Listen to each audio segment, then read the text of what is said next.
Welcome back to the Zone In Podcast, everybody. As always, I'm your host, Joey Meatballs. Alongside me, we got Big Mo, KP, and Weezo, and we're here to bring you some sports.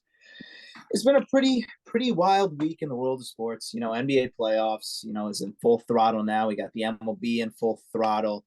The number one golfer in the world is getting arrested, trying to get to his round early in the morning. But we're going to start off with some baseball, like always, with our baseball weeklies, starting it off with player of the week. My player of the week this week hails from Milwaukee, or plays for Milwaukee, rather. His name is Joey Ortiz. He had a pretty good week. He was third in the MLB this week in WRC Plus with a 286. He was sixth in WAR, which was a five-way tie for second. So really he's third with a 0.6 WAR. He had 2 home runs and 4 RBIs and a .583 WOBA this week. So he had a very good week. You'll see if he can keep it up. The Brewers are playing good. They're playing good, and Joey Ortiz is a big reason for it. And we'll see. We'll see. It'll be exciting. Big Mo. So this week I went with the man, the myth, the legend, the imprisoned interpreter himself, Shohei Ohtani. The Dodgers have been very good lately.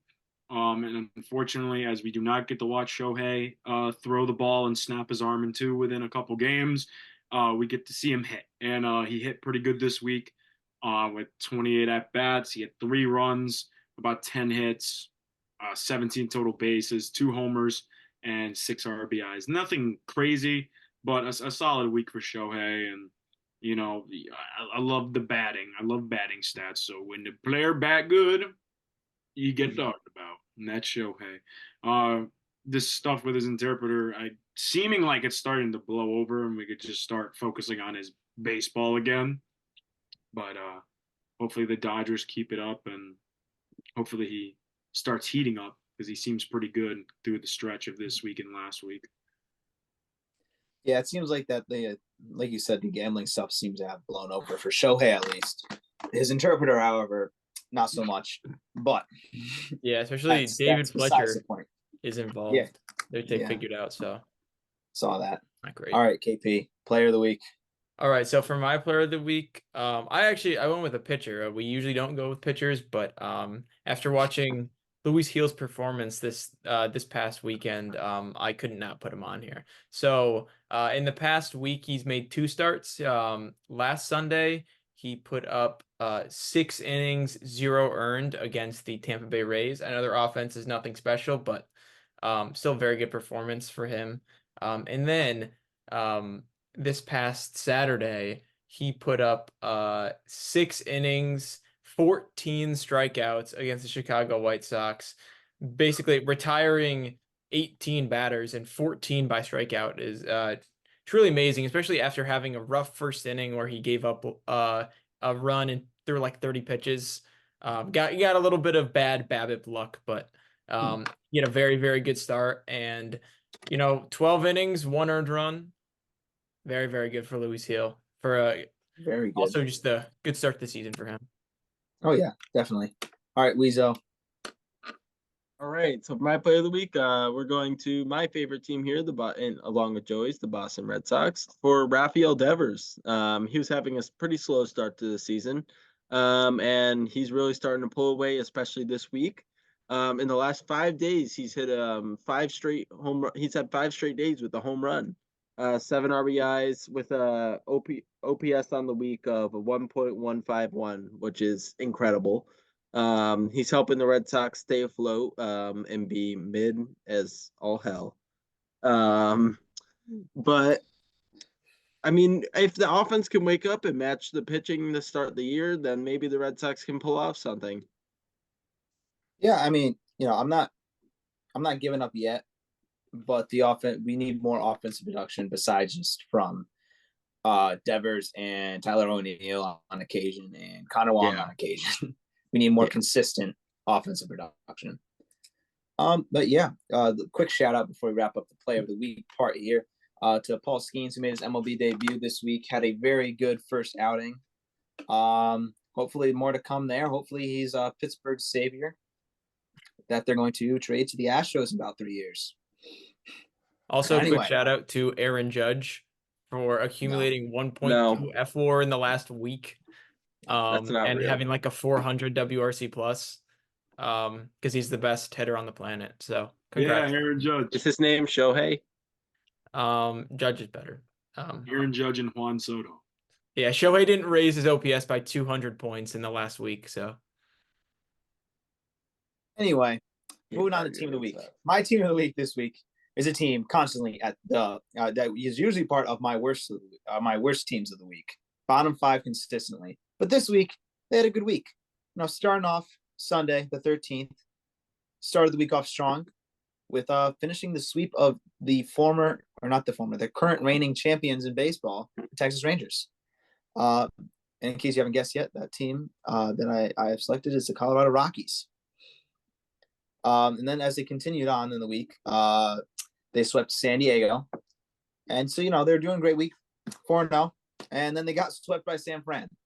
Obviously not a good finish to the week, but for a team like the Rockies going 4-3 on the week, is sweeping teams like Texas and San Diego. That's a good week for them. That's a very, very good week for them. And I think they deserve the recognition for that. Big Mo. For this week, I went with a team that we saw early on shaky against all of our teams in multiple series, me and Carl specifically in the Yankees and Braves. But I went with the Houston Astros, who were 7-1 Sunday to Sunday for starting on the 12th, which was Sunday. They started with a win over the Tigers, Nick's favorite, 9-3. They continued on to sweep the A's throughout 4 games. Not very high margins in the middle 2 games, but in the first and last, 9-2 and 8-1, pretty solid going forward. They got a win over the Brewers by 1 score, 5-4, and then they lost the next one to the Brewers 2-4. But then their most recent game they played on Sunday yesterday was a win over the Brewers 9-4. So they were shaky in the beginning, but I think they're starting to rally back. I mean, the Brewers are a decent team right now, but it could also be they had a week where they played against some very crappy teams. Yeah, I mean, it's going to be a tough hole for the Astros to climb out of. I'm not saying they can't do it because the Astros they still have a lot of talent on their roster, and they seem to starting to be figuring it out. But it's a big hole, so we'll have to see. KP. All right, so for my team of the week, I went with a team that I thought would do really well this year after having a rough couple years in the past. I went with the Kansas City Royals. So last Sunday they finished off a series win over the Angels, and then during the week, Monday to Wednesday, they had a series against Seattle. They did lose that series, but then they went over and swept the A's, who are not the worst team in baseball, but they have had a really rough stretch recently. Especially getting swept back-to-back series, not great for them. But Royals went 5-2 this week, so that's very good for them. And they've been playing pretty good baseball. I believe they're 10 games above 500, so very good for them.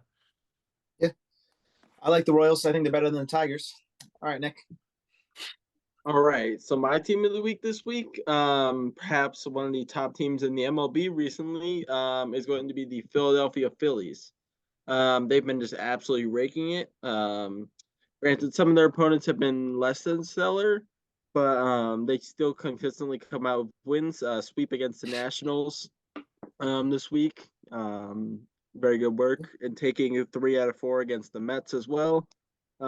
They've won in the course of the last week. They've won 6 games, and now that they're 20 games over 500, they have a pretty commanding lead in the NL East, even over the Braves, which is surprising to me. They're just generally outpacing them. Braves are now 5.5 games back, and they have some work to do, especially with the Braves injuries. So this division might be the Phillies for the taking. Yeah, the fighting Phils are looking hot. We'll see if they can keep it up. But for the meantime, it's pretty exciting. Yeah, they have the I'm best trying record in to. baseball right now. I think it's Alec Boehm who's especially impressed me this year with Mm. just the production he's putting up. A 330 batting average, 58 hits, and 42 RBIs this early in the season is genuinely insane. Like he's really taken a Yeah. step to be like a second superstar in that lineup next to Harper. Yeah, I actually Bohm was my player of the week a few weeks ago. He's been raking. I wasn't sure if he's going to keep up the production, but he has, and I'm here for it. I know Carl isn't because it's is against his agenda, but Yeah. Also, shout out to having two biased Red Sox fans and not including the team that didn't lose this past week, the New York Yankees. So okay. Well, I mean, I was going to, but then I couldn't do it. I couldn't do I it. told him not to. No, you didn't tell me. You didn't tell me shit. You don't tell me what to do. Tell me, this guy. Well, come on now. Anyway, we're gonna move on to the NBA playoffs now. We're gonna start off with a quick recap of the the series that wrapped up in round 2. So we're gonna kick it off with, in my opinion, the best series to watch. Went 7 games, and it was in the West. The Minnesota Timberwolves versus the Denver Nuggets. What a game! What a series! What a series! Yeah, they were battling back and forth for a while. It looked like Denver, after taking a commanding win in Game 6, they might go home. Or in a game, yeah, they won Game 6, right? Yeah, commanding win in Game 6. It looked like they might go back home and just continue to dominate.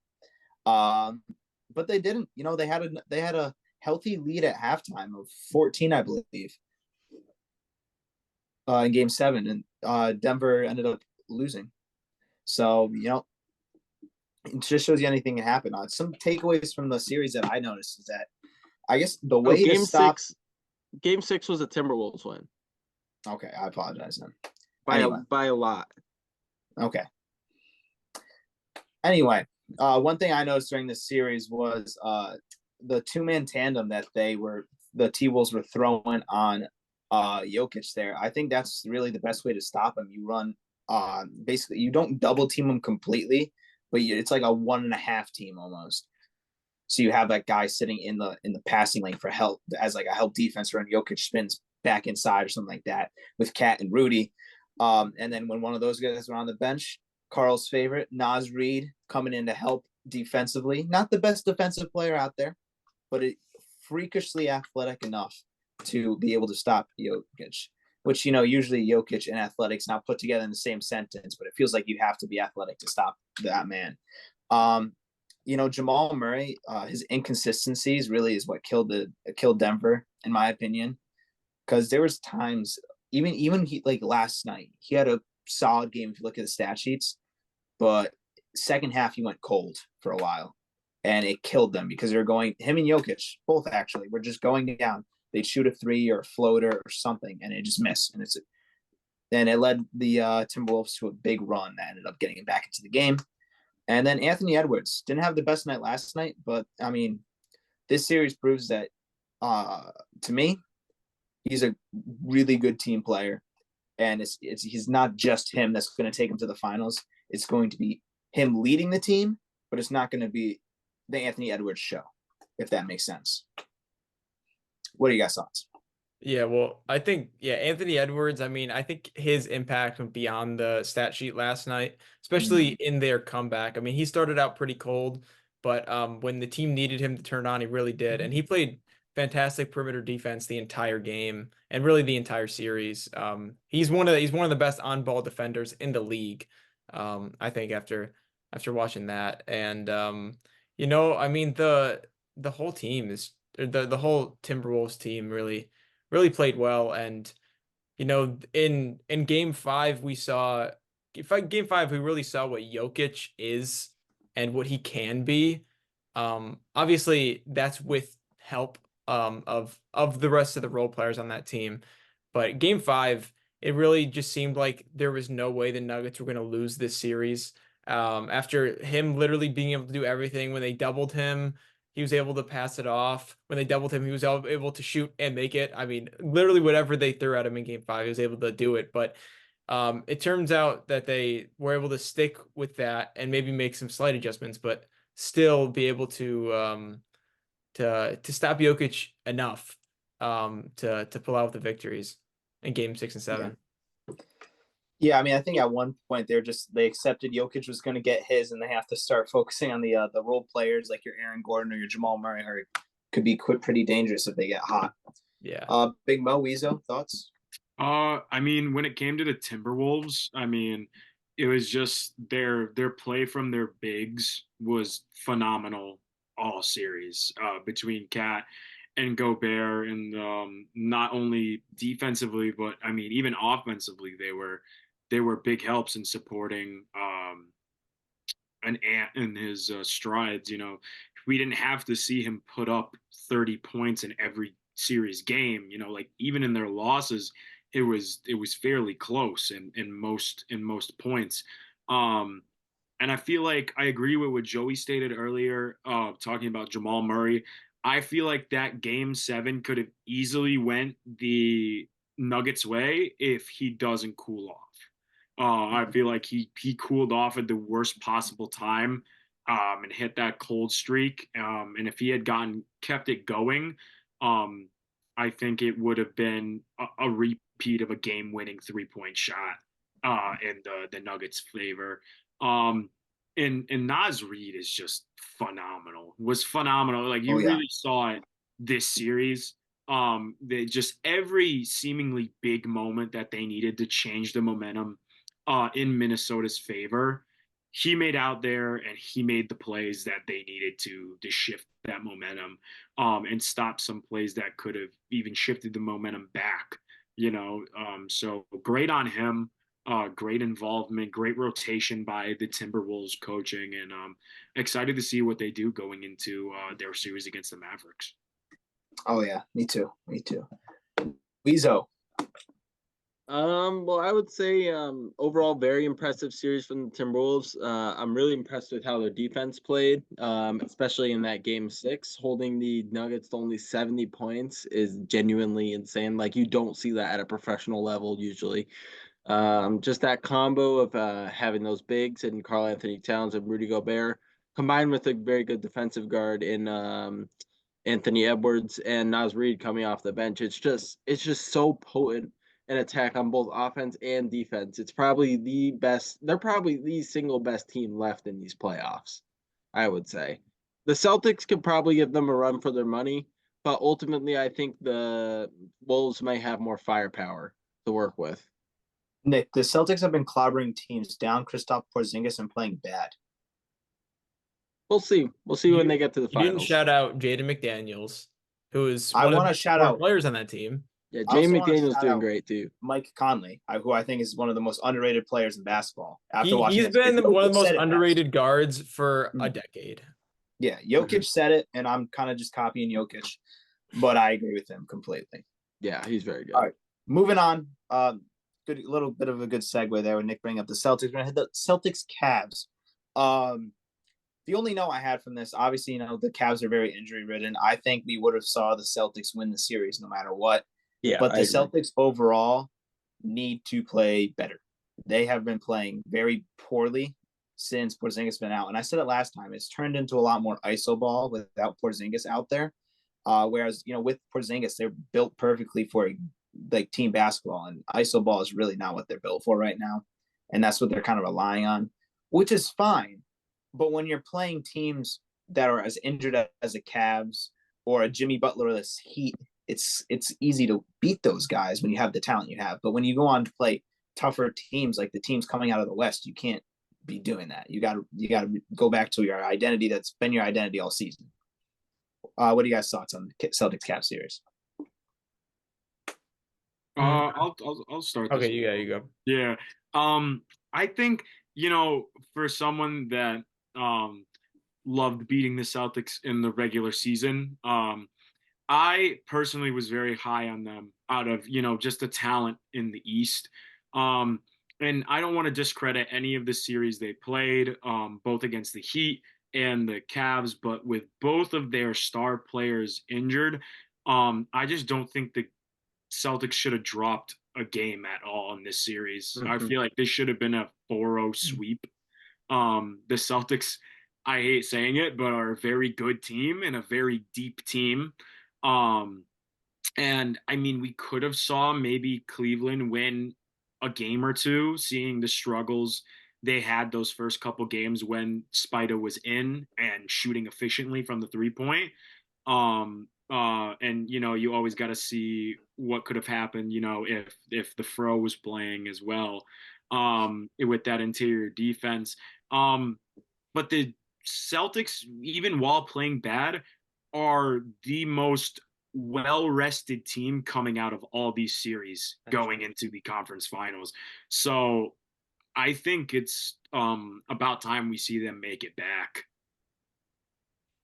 Yeah, I mean, I think their path is fairly easy. Unfortunately, I mean, well, fortunately and unfortunately for me, for someone who, as a basketball fan, I want to see better basketball games being played. I don't want to see blowouts, but also as a Celtics fan, I want them to have that easiest path so that they can, really gear it up in the finals.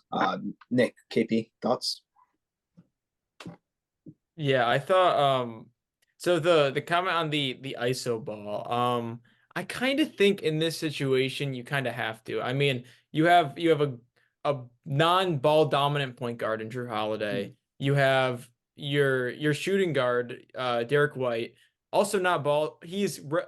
Probably a little bit more ball dominant than Drew, I'd say, but he did not play well for the first really 3 or 4 games of that series. So you can't depend on him. Right. And then you have your two guys that were quote unquote playing iso ball, Jaylen Brown and Jason Tatum. I mean, you kind of have to. Like, those are the situations where the superstars have to step up when you're down. You're honestly probably your best role player in Kristaps Porzingis.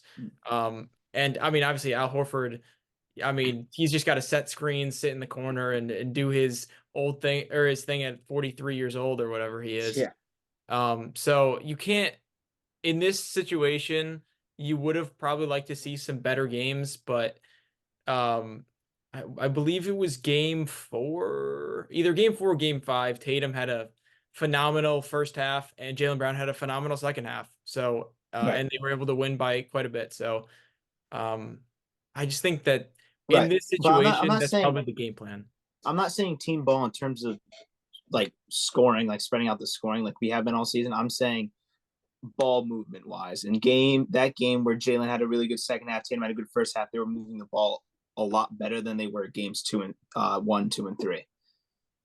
And that's what I want to see more of, them moving the ball around as opposed to dribbling out the clock for 20 seconds, 4 or 5 seconds left, then penetrating the 3-point line or putting up a 3-point shot. Yeah, it wasn't like the best offensive showing. I just think not being completely healthy, and they were just not really hitting. They had a lot of open shots in those games. And they did not hit them. So I think it really comes down to that. All right. Any last thoughts, Weezo? Overall, I'd say just pretty predictable result. I mean, the Cavs had the talent to take one game even without their star players.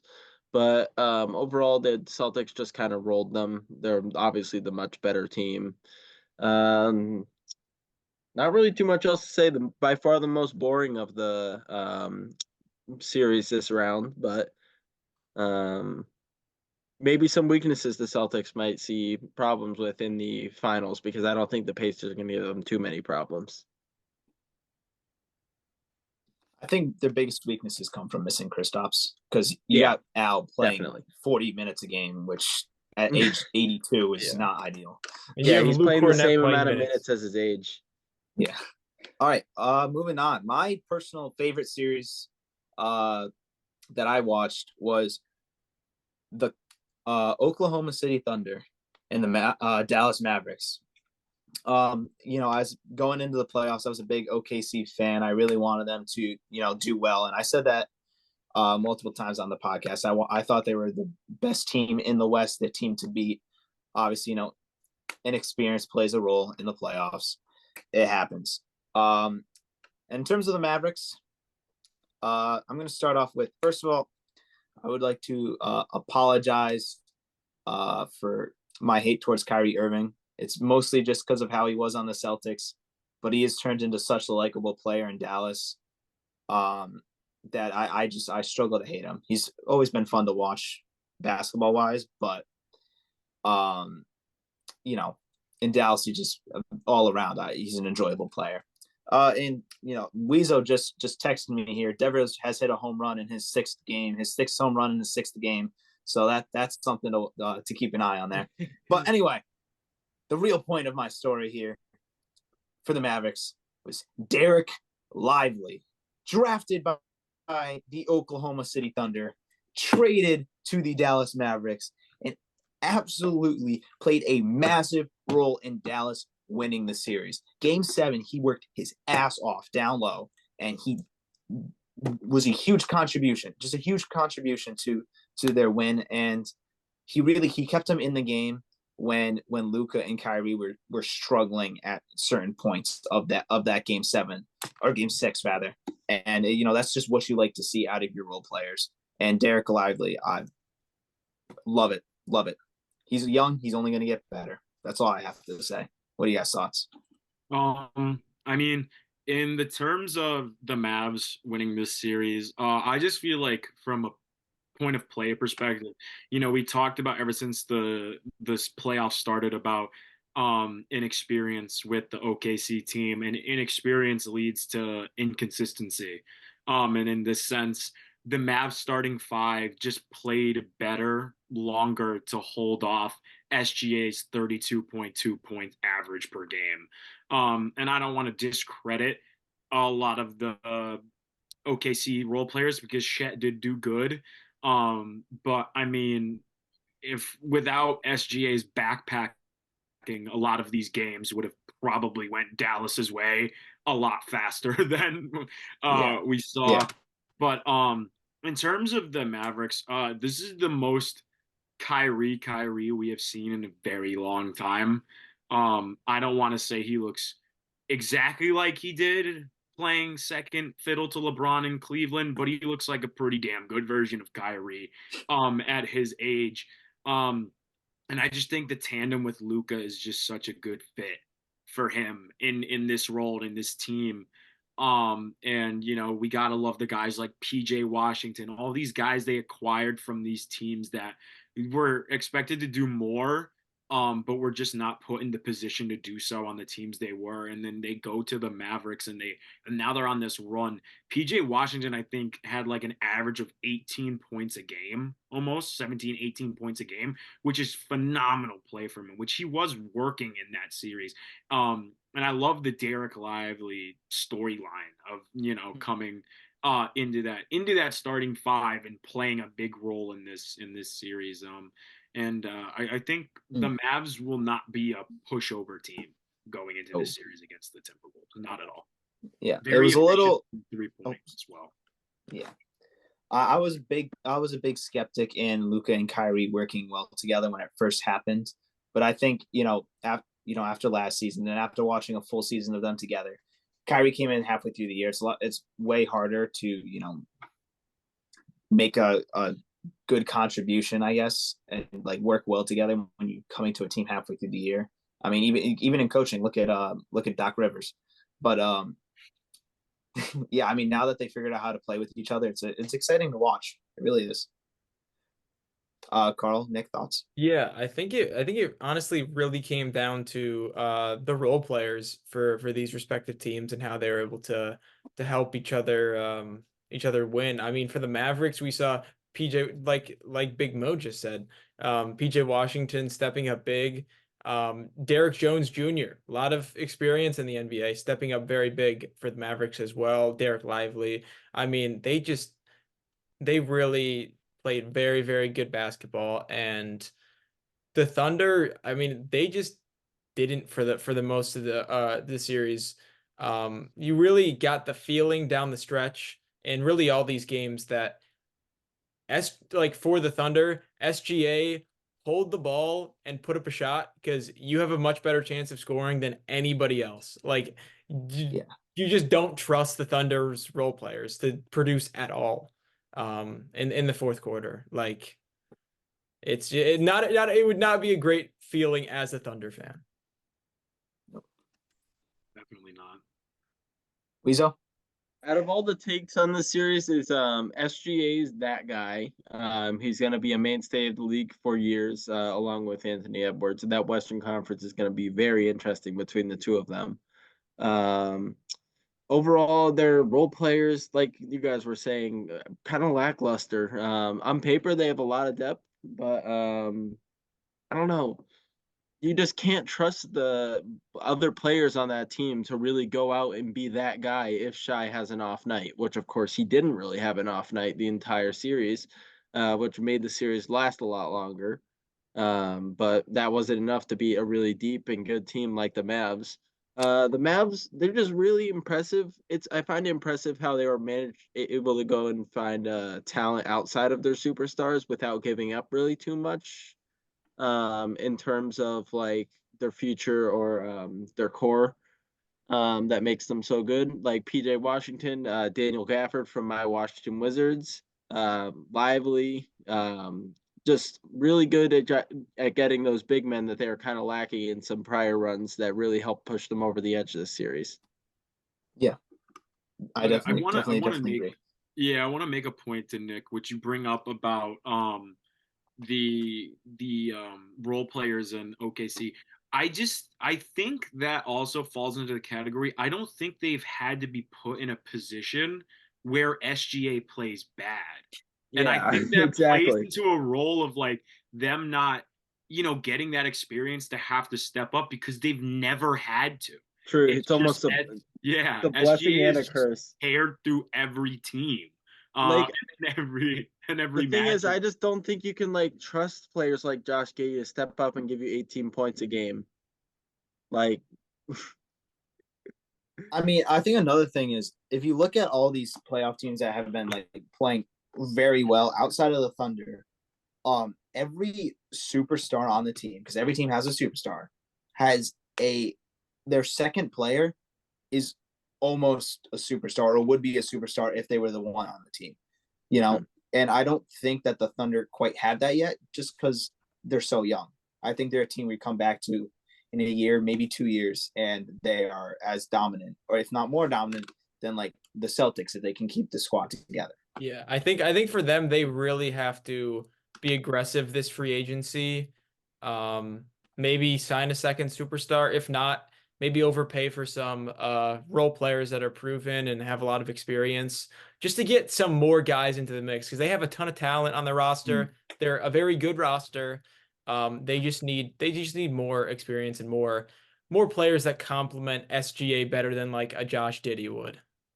Yeah, they don't want to turn into what like we saw the Utah Jazz as these a couple seasons where we called them regular season merchants, and it was really Donovan Mitchell pushing the needle on most of their playoff runs. And this is a team that if Shet could get some more time, he could definitely become that guy that is a second superstar. But I feel like in Carl's sense, they do need more veteran leadership through either the offseason, overpay a little bit of guys. Maybe they won't have to. Maybe just bring in some guys on a flyer, see what happens, and I think they have fairly high picks still, unless I'm wrong.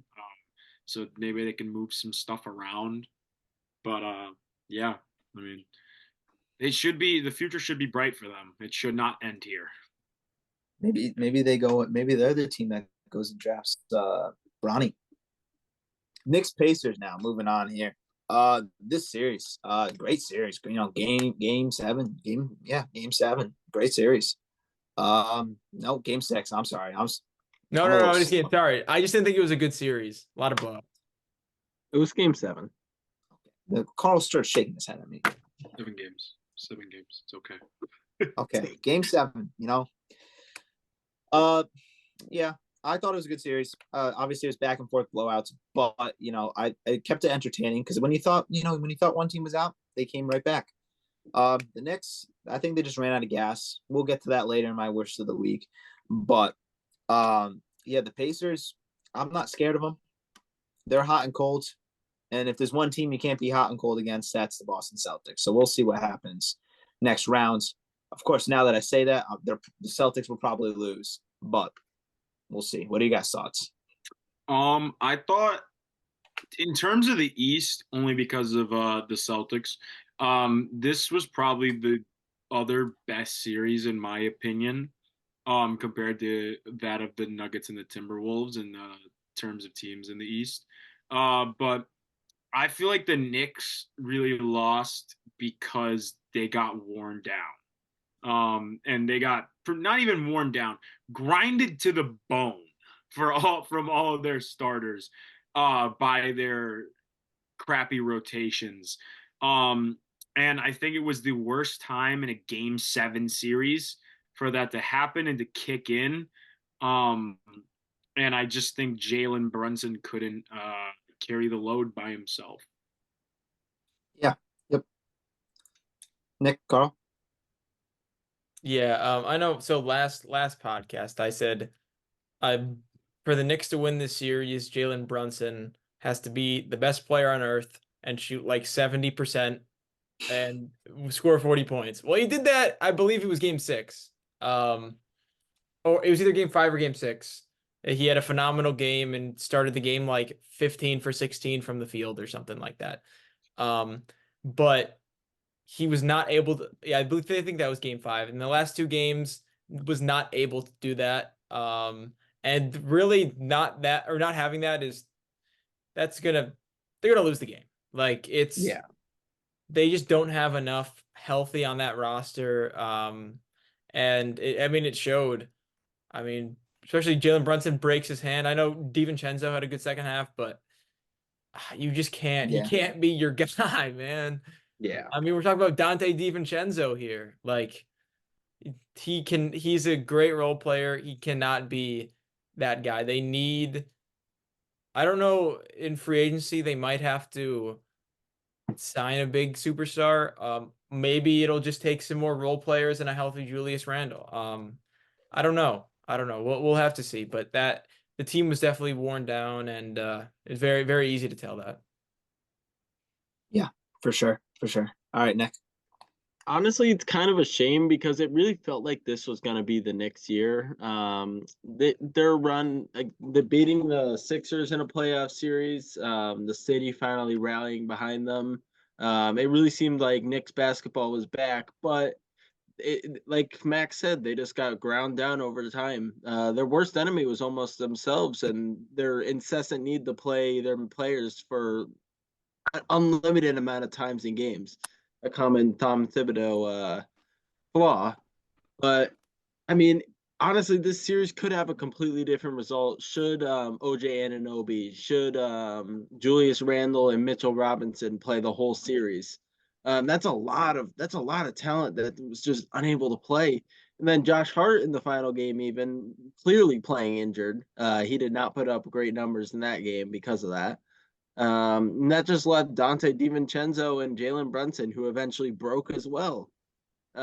It's just the Pacers won by surviving, if anything. They just drew out the series as long as possible, and the Knicks machine just ate itself. Well, that's a good transition into my worst of the week, which Nick just, did for me. My worst of the week is Coach Tibbs. Tibbs, right? Tibbs? Yeah. Not Thibodeau, as Nick has said on numerous occasions. What, can you say the whole thing for me? Tom Thibodeau. Tom Thibodeau. Thank you. Coach Tom Thibodeau is my worst of the week. In terms of, game planning and scheming, I think he's a good coach. But when it comes to, the word of the last offseason here, load management of your players, you're overloading them too much. You're overworking them. They're getting worn down.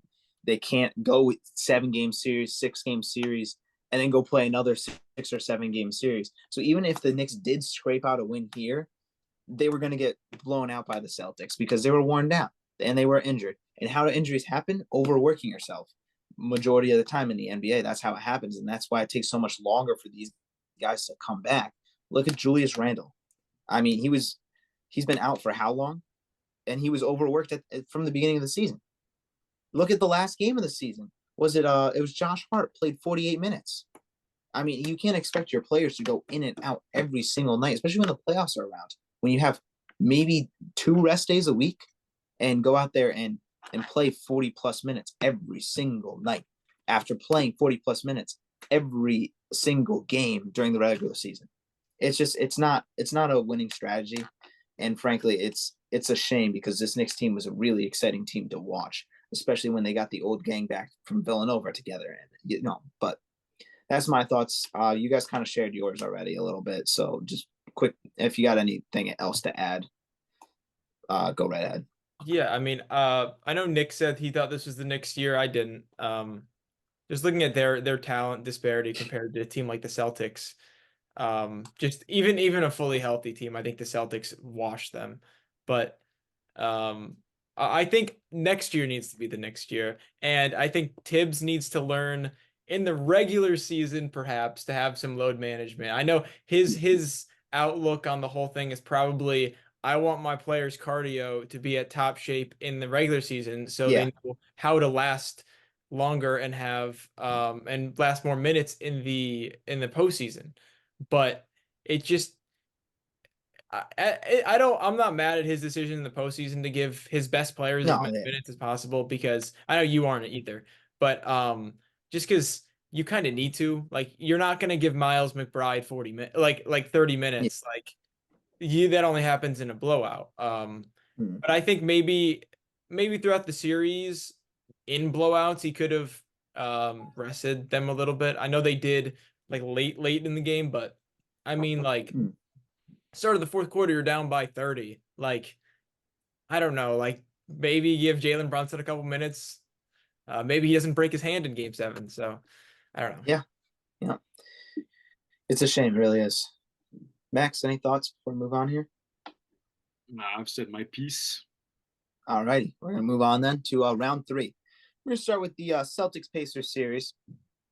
Personally, I think the Celtics should and can win handily.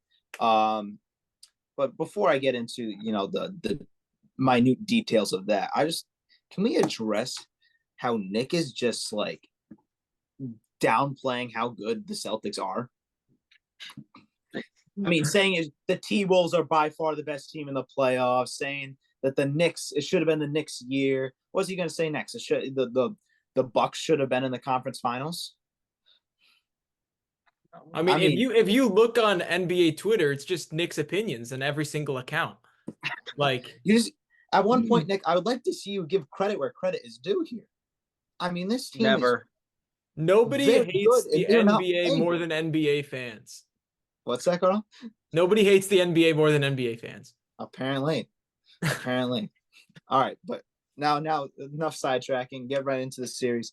Celtics Pacers. The Pacers knocked them out of the in-season tournament. I think there's a little bad blood there because I'm just kidding. I think Celtics win, gentlemen's sweep again. 5 games, win 4-1, drop game 2. And I think if you're going into game 4 up a game, you rest Kristaps. If you win that game, you don't play him till the finals. If you lose that game, then you play him. I don't think you play Kristaps until game 5, regardless. What are your thoughts? In terms of this series, I think the same as you. I believe this to be a 5-game stretch for the Celtics where they come out on top.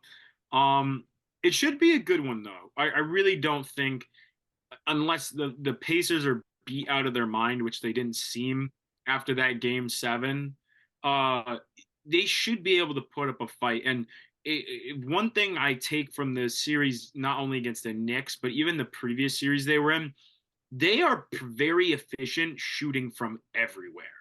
The 3-point, the mid-range, inside. So I think all over the floor, the Celtics have a very good defense. That's not what I'm worried about. But I mean, keeping up with that consistently could, lead to maybe a game drop or 2, but that's all I see it being. I don't think the Pacers aren't going to lie down and die. They're going to fight till the end, until they either injure themselves or try to keep it close. But I really don't see this nearing a game 7. I think Celtics getting back to health, and being well rested from the previous series. I think they take care of this pretty handily. And Jason Tatum gets to move forward and get his chance at redemption. KP, thoughts? Yeah, I think for the Pacers, I mean, obviously Tyrese Halliburton is always talked about. He's the superstar on that team. But Pascal Siakam, man, I mean that trade was really big for the Pacers. I think he's going to prove to be tough for the Celtics. I mean, especially when you look at the Celtics, Jason Tatum has had to step up really big defensively, especially in that last series. Really being like tied for the tallest player on the court at most of the time with Al Horford. They're pretty much the same height. He's had to guard some pretty good players that are larger than him. So that it's going to be tough to guard Pascal Siakam. We might see his offense um, hurt from that a little bit, just based on how much energy he has to put on the defensive end.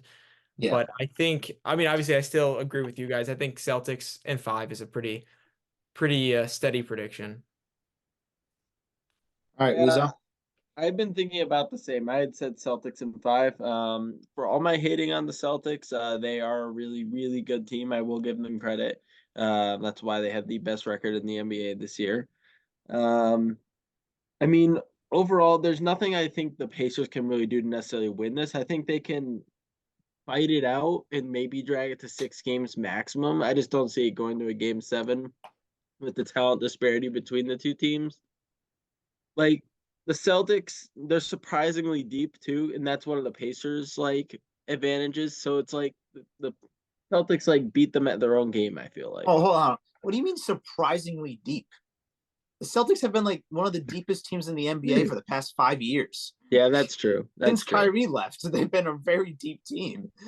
I meant to say they're a deep team. Regardless of that point, they can kind of beat the Pacers at their own game. And if Kristaps Porzingis gets healthy, then at any point, then they are getting swept. Yeah, I mean, go Celtics. I mean, I want the Pacers to win, but it's just not happening. Moving on, Mavs Timberwolves. I think that this is a very interesting series to me because I think these two teams aren't really built to play each other. When you think about it, just the way, or at least the way I'm thinking about it, you got the Timberwolves. They're very big man oriented. Not everything runs through their big men, but that's where they built their team around. And then Ant came in after they already had Rudy and Cat, and he filled in that role of a dominant guard. And then you go to the other side of the court, and you have the Mavs, and they're a very guard-oriented team with Kyrie and Luka. They run their offense completely through those two. So it's going to be very interesting to see how one adjusts for the other. If one does decide to like make that adjustment, or if they try to just outpower them with offense, it's just very interesting to see. I think it's going to be a very high-scoring series, regardless, because I don't think that as much as I like Derek Lively, he can't guard two guys at once. So he can't guard Rudy and he can't guard Cat at the same time. And especially if they go really big and they throw Naz Reid out there at the same time at the small forward at the 3, I think I think that they could have a little bit of trouble defending the T-Wolves. But on the inverse of that, I mean, Ant can't guard two guys either. I mean, granted, the Timberwolves are a little bit more well-rounded at their guard positions, offensively and defensively, than the Mavs are. But I mean, you got Luka and Kyrie are two of the best offensive players in the game. I mean, Kyrie is near impossible to guard with how good his handles are, and Luka, doesn't matter how fast he moves, he's going to beat you one way or another eventually. So I think it's going to be very interesting to see. What do you guys thoughts? In this series, it's going to be tough because you could see from their series they just finished up against OKC, the Mavs, between not only Luka and Kyrie, but as a team collective, are very good from the perimeter. Extremely good perimeter offensive force. In the past 2 series they've played, and I could see that. I see more of the challenge defensively for the Timberwolves is which guard does Ant play throughout this series? I mean, you could play it off the terms of you have him guard who's hot, but it's the scary part is they can both get hot at any point in the game. And to have him progressively switch on and off, it means you have to then lay trust into the combo guard with Mike Conley Conley, yeah. at guard to trust to either guard Luka or Kyrie when Ant cannot. So that could be really scary. And I think when it comes to how these teams are built with the Timberwolves, I don't think the Mavs, when they played through the OKC series, had to deal with the physicality that the Timberwolves present. And I think I mentioned it before in the last series, the Timberwolves just finished against the Nuggets in physicality. If you are able to out physical the Nuggets with Jokic, I'm sorry, but I think PJ Washington, as good as he's been, Lively, these bigs are going to have a very tough time against this Timberwolves defensive team, just when it comes to their bigs. I think this could be a series where we continue to see Naz Reid, as we've talked about a lot, peak. And I actually think we can see Jaden McDaniels pop off in this series. I feel like this is a very advantageous defensive front for him to play against. Carl? Yeah, I mean it's tough. When you look on paper, I think you automatically in your head think the Timberwolves. And I would kind of lean to agree with that. I mean, you have a team that has 4 phenomenal perimeter defenders. I mean, Neil Alexander Walker doesn't get talked about. He's a very good perimeter defender. Comes in, he could rotate on either Luka or Kyrie. But I mean, obviously Mike Conley, Anthony Edwards, Jaden McDaniels, all phenomenal perimeter defenders as well. It's honestly the only way that I can see the Mavs winning this is outpacing um outpacing the Timberwolves and also capitalizing off of the Timberwolves' offensive inconsistencies. Mm. For sure. I think is probably the biggest key to success for them, but it's obviously with a stipulation that they're inconsistent. So I would Do you say think we could? I was going to what say, were you say? do you think we could see a little bit of the playoff inexperience come into play for a team like the Timberwolves? You know, they got some guys who are older, yes, but don't have the same kind of playoff experience as a guy like, you know, Kyrie or even Luka. I mean, I think the Timberwolves are relatively. I mean, obviously Luka and the Mavs did make a Western Conference Finals run before they got swept by the Warriors, I believe, in 22. Mhm. But I think the teams are relatively like the same type of experience. I mean, that Mavericks team, aside from Luka, like, I mean, what you have Tim Hardaway Jr. on the bench that was on that team, but that team looks a lot different. Obviously Kyrie has a lot of experience, but I think experience-wise, it's pretty similar between the two. I mean, they made the playoffs last year, and I think they had a really close series with I believe they lost the Nuggets, or the Timberwolves did, but they were still a good team then, and they gained a lot of experience from that. And Rudy's been in a lot of series like this. Mike Conley, he's been in the league forever. He's been in some series like this, so I don't think it's out of the question that they both have about the same playoff experience. Okay. Weezo? Yeah, I think this is going to be a really close series. It's going to ultimately come down to how good the Wolves defense can do against that extremely good Mavs offense. It's an unstoppable force versus an immovable object. We just got to see which one breaks first. I think regardless of who wins this series, I could see going to 7 games.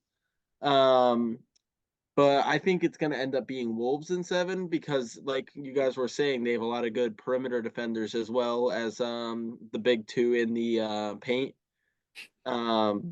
So I don't think they're going to be beating them in the paint. They're going to be forced to feed it through the guards, who are then going to be covered by Ant and those other role player guards who can play good defense. It's going to be an uphill battle for the Mavs, but if we can't count them out, Kyrie and Doncic are both incredibly clutch in these playoffs, and we'd be stupid to count them out like that. Yeah, I also think that they could there's a decent chance that they actually could attack the interior of the Timberwolves defense just based on how they're able to space the floor.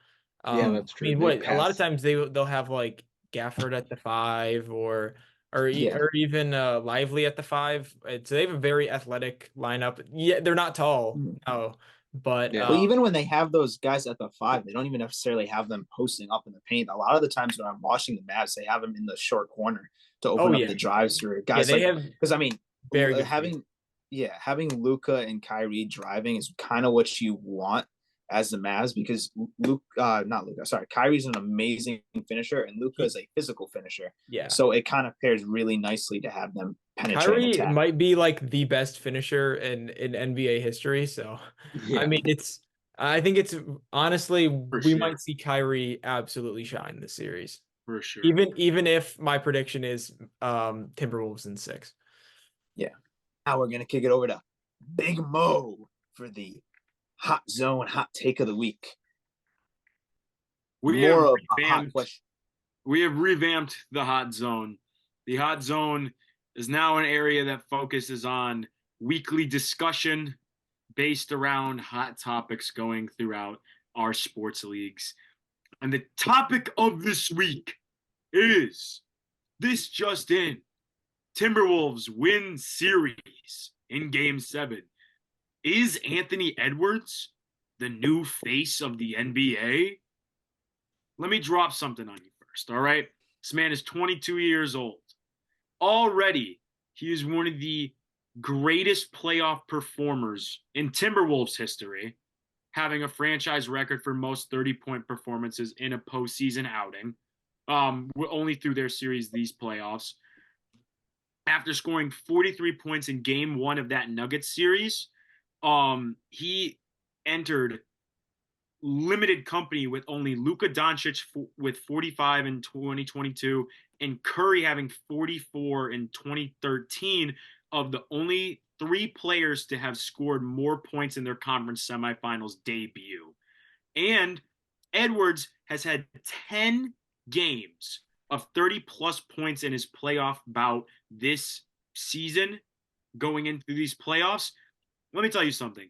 That ties for a 23-year-old player or younger. He's tied with Kobe Bryant. The only players better than him that he trails is LeBron James at 14 games of 30 points or more, Amari Stoudemire, and those are the only 2 30-point performances from a 23-year-old or younger player. With guys like LeBron, KD, Harden, Westbrook, former MVPs, former faces of our league, on the downward jump. Giannis Antetokounmpo, God damn it. No, I'm not pronouncing his name. Giannis and Jokic are both almost 30 years old, believe it or not, and are in their prime still. We all know why the league doesn't want Jason Tatum to be the face. I'm sorry, Joseph. We all know why Ja Morant can't be the face of the league. Shooter's gonna shoot. As we talked about before, Shai does play a strong duo or rival for this position. But the man we know as Ant-Man, it's seemingly his time in the limelight. We've seen the Michael Jordan comparisons. We've seen all the TikToks. We've seen the highlight reels. Boys, tell me what you think. Is this our new face of the NBA going forward as we enter our middle ages? Yeah, I'll kick us off here. For starters, I think to be the face of a league, you got to have that personality, that polarizing thing about you that makes you stand out above. And I think it embodies that perfectly. I think he embodies it perfectly. And I think that's kind of why I don't lean towards a guy like Shea or SGA to be the next face of the league, because his personality is just not at that same level as Ant. But with that being said, obviously the play is there. I'd like to see him do it regularly. Obviously you're not going to drop 30 points a game consistently in the regular season, but if he can do that more than one season, I definitely could see him being the new face of the league. I mean, in terms of why they don't want Tatum, it's beyond me. I mean, he's dropping 28 points a game the past 2 seasons. Should be the face of the league, but it's okay. I think if he came in a little bit later, maybe he wouldn't get as much hate as he. They don't like the NBA fans didn't like the text to Kobe. They don't like him embodying his game after Kobe at all. That's what I've concluded. I think they don't like players who are on good teams. Like, I think that's what the issue is. Like, you have to be on a bad team for people to like you. and That's why I love Bilal it doesn't help he's on the Celtics either, which is like consistently just like never getting over the hump. Yeah. Also, like everybody hates their fans, so it doesn't help either. We are the Niners of the NBA. Accurate. Thank you. All right. I'm sorry. What are you guys' thoughts on Anthony Edwards? I think he's a phenomenal player. I think the NBA. Well, I know there's a lot of, I would say, older fans that don't like the foreign influence on the NBA. So they probably wouldn't lean towards a guy like Jokic or like Doncic to really like follow and be a big time fan of. So I think Ant is probably the face of at least US basketball. Once LeBron, once Curry, once KD are out of the league in a couple years, I think he's really gonna take over. And I think SGA will as well, but more as like a quiet type of superstar. Obviously he's loud on the court and like with his teammates and stuff. He has a different type of personality than Ant does, who's very vocal, very funny, and so I think like we see now. I mean, obviously LeBron is the face, but there's multiple faces of the NBA, and I think that there can be multiple faces in the future as well. I would agree. In terms of the older fans not liking the European play, I actually have to disagree with you there. My dad's an older fan of basketball, and he loves the European style of play and those players, and even the Canadian style of play. I know the Canadian is a lot similar to the US, but like he loves like the way SGA plays, Luka plays. Yeah, I think it's mostly there's a lot of like analysts or former players that are like the standout voices. I don't think it's a large percentage of NBA. I think fans. it's the older players that got beat up by Dirk for too long, or the Spurs. Yeah, I think they just have the same like thinking of European basketball being like super offensive focused, and they don't defense like they were in the 90s. But I mean, obviously, games evolved quite a bit. Yeah. All right, Nick. Any thoughts? I think it definitely seems like he's getting there to be the face of the NBA. Definitely for American-born players, I think he's probably the single best and most marketable player right now. That's not European or otherwise. He's honestly just his attitude, his competitiveness. I know there's been a lot of Michael Jordan comps for him, but it's just his aura. He has that kind of Michael Jordan kind of aura, which is great for the league, and he's gonna be dominating for a long time for Minnesota. Especially if he wins the championship this year somehow, then his legend is gonna start to grow. Yeah, I think also especially if he continues or if he stays in Minnesota for a long period of time, I think that'll definitely help his stardom as well, and also fans liking him because we all know what happened to KD. So, oh yeah, I love KD. What are you talking about? They may have KD. Great. We have Jaden McDaniels. That's true. My final thought on that, I gotta love him. He's from the A, man. He's from the A. Born and raised in Atlanta. Just a wonderful guy. Just great aura. A massive amount of aura. I wish he was a Hawk, please. Help, please. Yeah. Yeah. Also, yeah, went to the University of Georgia as well, and Could have he's played also football at the University of Georgia. yes, the Bulldogs. Well, I So- said he could have played football at the University of Georgia. oh yeah, well, according to him, he could have played every single sport at the highest level possible. Yes. No, he was like heavily recruited to play football there too. He as well was. as Oh, basketball. really? Yeah. I did not know that, but I know Yeah. he would be the most elite water polo player of all time, according to him. So, But I heard he's a really good pickleball guy. he's really good at bowling, actually. That's Mookie Betts. You're thinking the wrong player. I don't think so. All right, we're gonna kick it into segment 3, brought to us by Big Mo's big brain over there. This is a new segment. We haven't done it before. I'm pretty excited about it. He's calling it Hopeful for the Future NBA Edition. Basically, we're going to basically just give you the team that we think is going to take the step up next season. With a lot of these current NBA playoff teams, kind of going on their downslope of their not all of them are dominant, but some of them are past their window. So we're each going to go around, give you a team, maybe two, that we think can take that step into the playoffs next year. To start it off, I'll go. The team I chose, they made the playoffs last year. Yeah, 2023, they made the playoffs.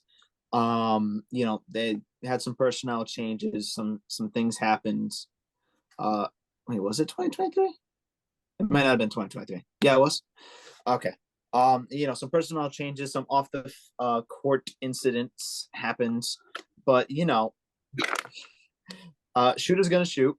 And my team that I'm picking is the Memphis Grizzlies. With Ja coming back, I really think they could take that step back into a playoff team. If I remember correctly, I think Steve Adams also got hurt for them. Marcus Smart took a while to transition into a good role player again. Desmond Bane, I'm not a huge Desmond Bane fan, or Kyle Anderson fan for that matter, but both those guys were key role players in the season they went to the playoffs. So I could see, if Ja comes back and plays the way he did, I could see them taking that step into the playoffs next season, and if Steve Adams stays healthy. Thoughts? I'll start. First of all, Steve Adams is a rocket. Oh my god! And is also not good at basketball. Yeah. When did that happen? But this offseason, the past offseason, but it's all good. Yeah, I mean, when you have your star player return, even with the shooter's gonna shoot mentality, I think they'll be a better team. Will they immediately be a playoff contention team? No, but they have the opportunity to move around some pieces, maybe gain some new pieces. And I think they have a solid guard tandem of Ja and Desmond Bane. Maybe they could I think they do still hold on to Jaren Jackson. I don't think his contract is up for a little bit.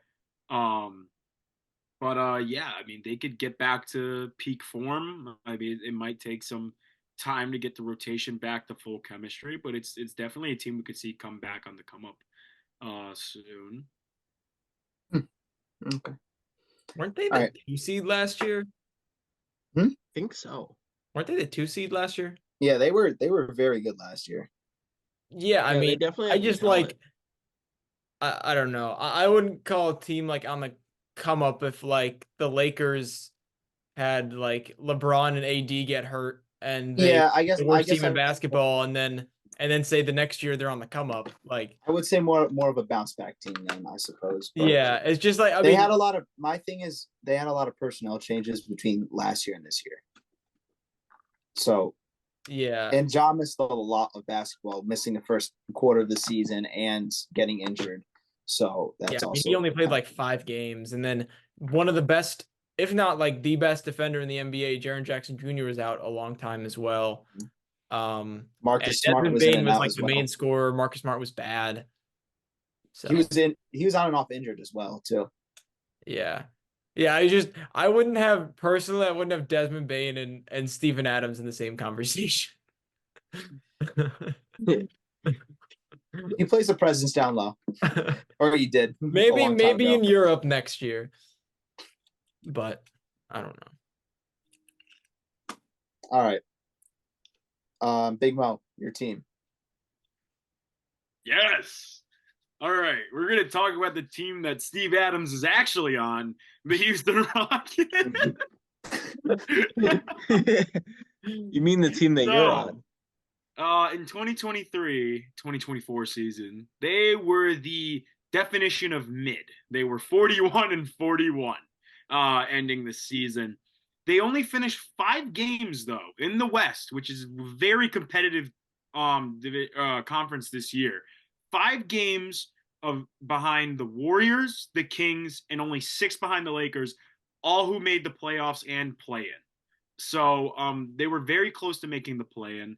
They have a young core of my twin brother, me in the NBA, Alperen Sengun, Jalen Green, one of my favorite guys that just got injured but was solid from this past class, Cam Whitmore, Amen Thompson, and Jabari Smith Jr. All part of this young Rockets core that, if staying healthy, can potentially in the future show signs of a young 2023-24 OKC type season. I think for them, their only starter on paper to play all 82 games was Jalen Green. And he averaged about 19, 20 points a game. Their next healthiest player was Jabari Smith, 13.7. He only missed maybe not even more than 10 games. Sengun, my brother, missed 19 games.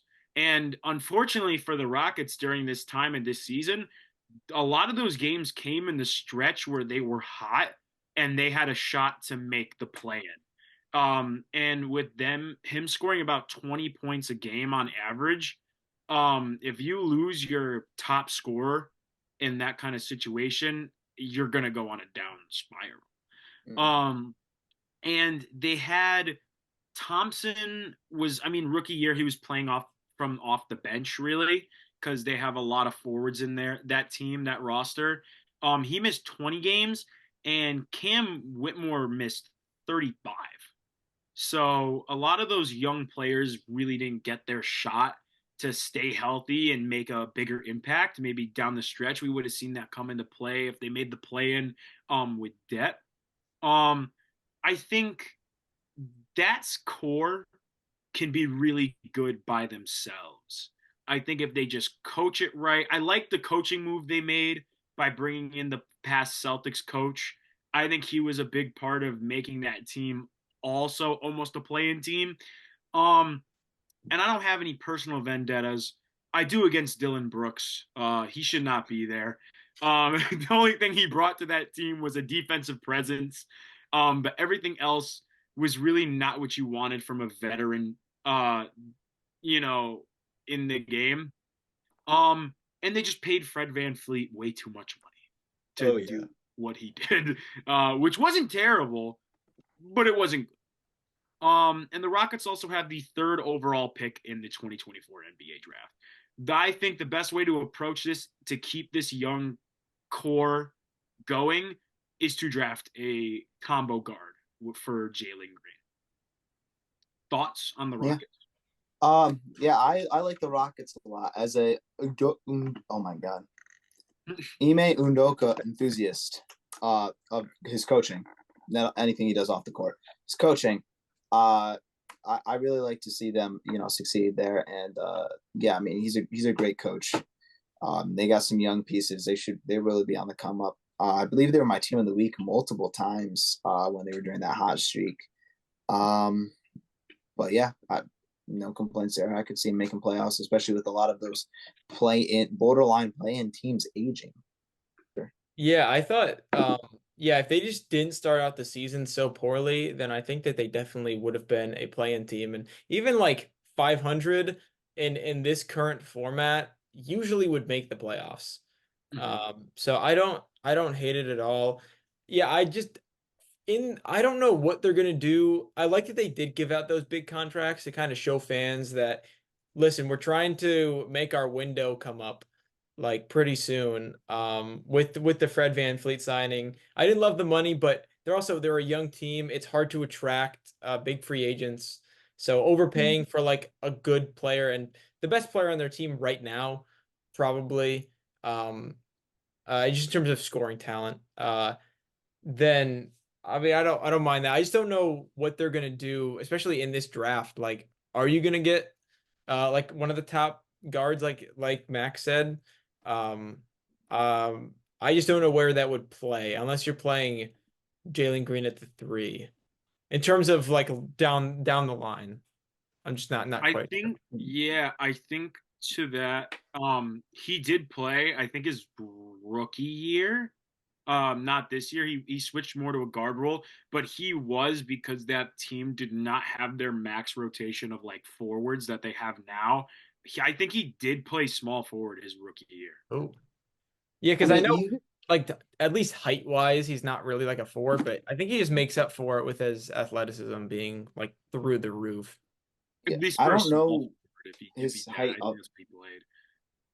I don't know his height off the top of my head, but like you could also look to a guy like to compare, not compare him to, but it would be a similar role if they drafted a combo guard like Max was saying. Jaylen Brown, I mean, he was a shooting guard for the first few years of his career and transitioned to more of a small forward role in the current team right now. And so it could be something like that where, I mean, it was relatively seamless for him. They run practically the same offense that Boston does. Same coach, same scheme. But you could look to see something like that out of Houston too, which You I could wouldn't mind. also, yeah, and also if you wanted to keep Jalen Green at the guard, you could see something like the Celtics did before Udoko left. Where did they still had Derek White when he was there, right? Yes. I believe so. Where Yeah. that rookie can come off the bench and score a crap ton of points until Fred VanVleet fizzles out. Yeah.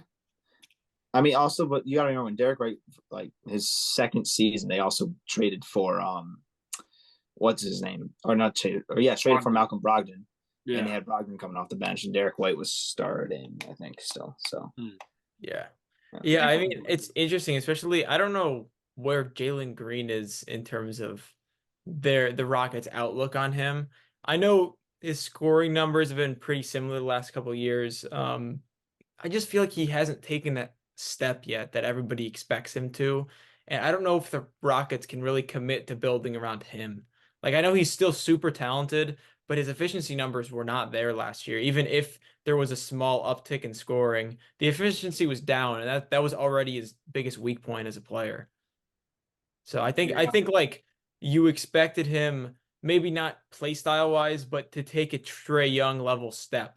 Mhm. Because early, I think their first 2 years of their careers are pretty similar. I mean, Trae Young had a rough, at least first season of his career, and then he was able to get a lot more efficient, and they were able to build around him. But I just have not seen the same thing from Jalen Green. Yeah, I mean, we some of us picked him throughout. You've seen through our early episodes of the pod when the NBA season was still going on.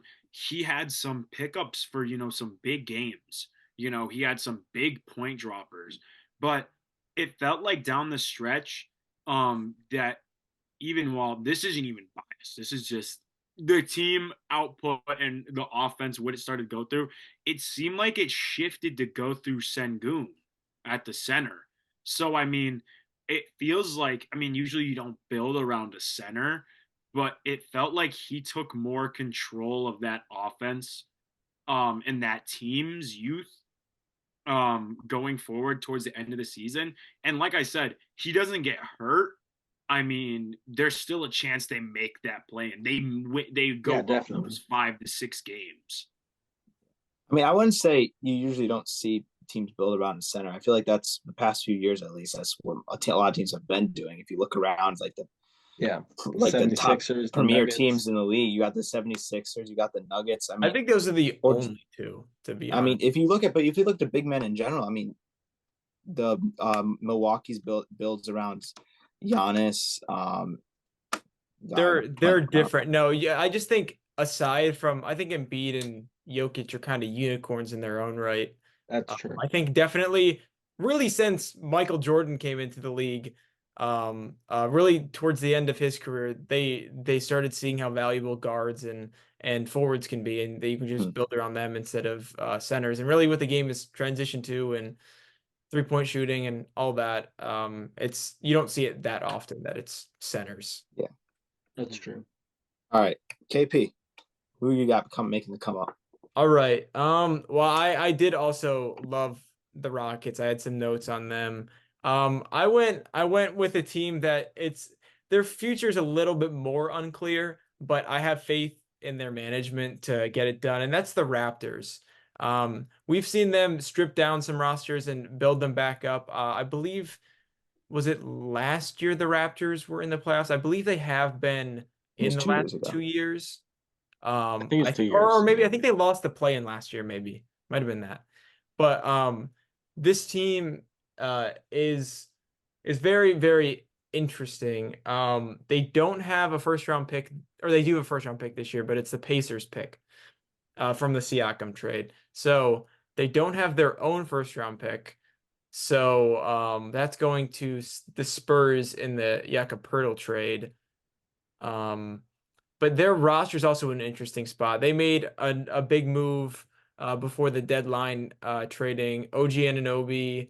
Actually, two big moves, but OG Anunoby, and who else was in that trade? They got RJ Barrett. Yeah, they received RJ Barrett. I believe there was one more. I think they also gave it Precious Achiuwa in that trade. Yes. But yeah, they also obviously Siakam gone as well. So it was, I think they were just under 500 at the time, so they kind of had like a whole organizational rehaul really in the middle of the season, which is tough for any team to go through, and that's why they finished with such a poor record. But they still do have a young core.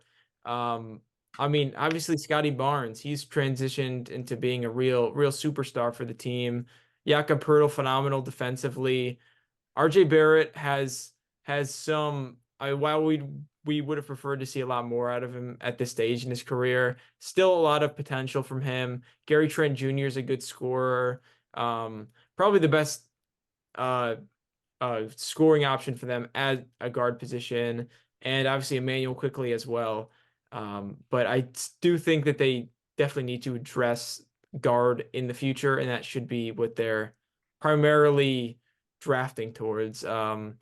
But Masai Ujiri should be able to draft late, and he's been able to do that really his entire career as a general manager, whether that's Pascal Siakam, Fred VanVleet, was able to develop a lot of talented players, or players that weren't seen as talented as some others, and turn them into very, very good players. So I have faith. Yeah, I don't Barnes. disagree. Is that Nick? Well, I said you gotta trust in Scotty Barnes, man. Yeah, Special I player don't right disagree there. with you, Carl. I think it's gonna. I don't think it'll happen next year, but I think I definitely could see within the next 2-3 years for sure. I think for them a lot more long term than a team like the Rockets or the Grizzlies. I think this is a Yeah. much more long term. Have to Immediate. draft well. Have to Not scour immediate, free but- agency. Like they're gonna have to Yeah. work really hard to get back to the place they were. But I still am confident in their future. I gotta say, I Yeah. really like the OJ Anunoby trade for them, getting Barrett and Emmanuel Quickley. I thought those were decent young pieces with some potential for a player that didn't really fit in this timetable for competition. Ultimately, a really good trade kind of for both sides. I really liked OG, and I think he's much better than Quickley or Barrett. And he's Isn't coming up big isn't for OG them. and Barrett like around the same age too? I think Barrett might be a year Late younger. 20s. No, I think Well, Barrett got drafted before him. That's all I know. I think they're Yeah, about the same age, if not OG being. I think they're about the same age. Yeah. I mean, but so like Nick, I mean, keeping OG there, he would fit in the timetable if he's young, and he is Yeah. young. So like he fits in the timetable if they wanted to say 3 years down the line they were ready to make their playoff push. He fits in that timetable. I think he does have an expiring contract. I believe that's the reason. Oh, okay, that could be it too. Yeah. All right, Nick, what team? All right, so I'm gonna go with the San Antonio Spurs. There's three big things about the Spurs: Victor Wembanyama, and Victor Wembanyama. He's a superstar. He potentially could have won Defensive Player of the Year this year. Overall, he's probably going to become one of the new faces of the NBA, along with Shai and Ant. But that's not the only aspect of the Spurs that has me intrigued for their future. They have some decent young talent on their team right now. Devin Vassell comes to my mind at shooting guard for them, averaging 19.5 points a game from the 2 spot, and giving some pretty good defense as well. Some of their other young talent, it's a bit more suspect to me. It's still going to take a while. This is not a quick, easy fix. I think so. I don't think so. Jeremy Sochan needs to learn the Chinese real quick, in my opinion. And I think they could really stand to get a good a good point guard to help distribute that ball to Wembanyama and help unlock his like full potential at that position. Which I think they are in a prime position to address in the upcoming draft.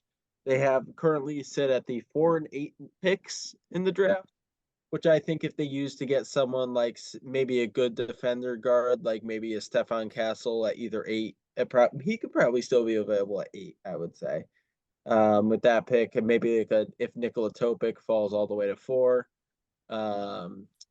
There's a lot of ways they could go. They have so much draft capital, and Wembanyama just being there on that team makes them a very interesting watch going into the future. What about I also them think like it kind of makes sucking? them. I think Nick that Wembanyama being there could also make him a pretty interesting like free agent destination for some of those guys who aren't like at the top of the market, like ready to pounce onto a championship level team sort of deal. Yeah, one thing I think a lot of people also overlook is the fact that Coach Popovich is still coaching this team. It's still one of the greatest coaches in NBA history, even if he's a bit older.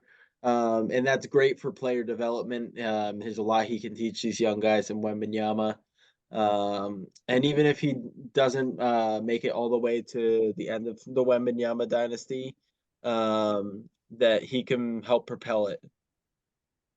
Watching Jeremy Sochan play basketball makes me believe that Pop does not have as big of a role in that coaching room as he once did. Well, he's very, very good defensively. He just should not touch the ball on offense. No, he should not. I think what we are seeing with the Spurs right now with Pop is very similar to what you saw with Duke right before Coach K left, where Coach K, he still plays a big role in the big decisions, but is basically being run by the assistant coaches.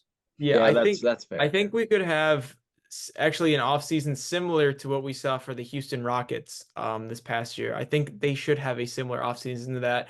Probably overpay somebody that's not a superstar, but I'd say a star level player similar to a Fred VanVleet, just to attract somebody to come there. Yeah, although I think just the presence of Wembanyama there might bring the price down a little bit compared to what the Rockets had to pay.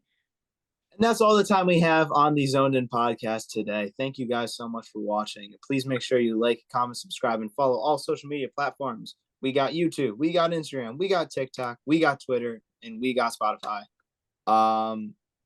Yeah, we appreciate the support. Keep it coming. We'll keep the episodes coming, content coming, whatever you guys want, we will provide. And with that being said, the Zoned In podcast signing off.